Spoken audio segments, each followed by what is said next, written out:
don't feel like I belong. And that's without real pain, without pride. Pride happens. No, I'm just disconnected from practically everything. I have a few anchors, and sometimes I let them go, or they let me go, and I drift. That's most of the time. Sometimes I hang on for a few days, minutes, seconds. Then I let go again. I can hardly look. I can hardly hear. Semi-blind, semi-deaf, I float.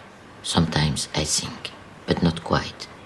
Sometimes a detail brings me back to the surface, and I start floating again. I feel so disconnected that I can't even have a house with bread, butter, coffee, milk, toilet paper.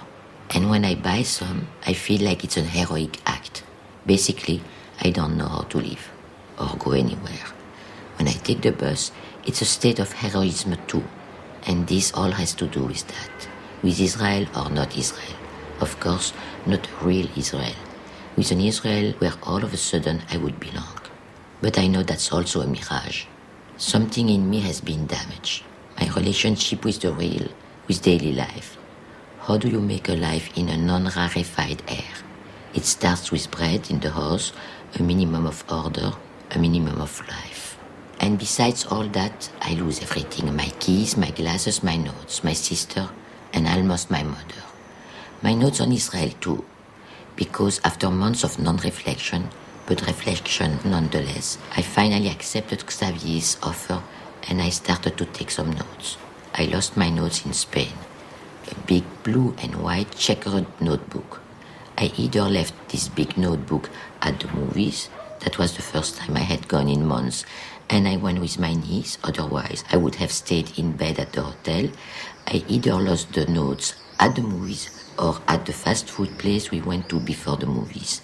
I didn't go back to look for them, out of laziness, out of boredom, but mostly out of a lack of desire or out of a parasite sapped desire, disrupted, or worse. Out of the feeling that if I sing, well, then I should just sing.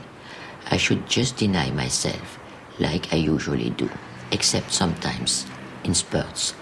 That's what I generally do, except for my notes, or work, when I still manage to work, by refusing to let all the rest get near the surface. Sometimes. And it's getting harder and harder.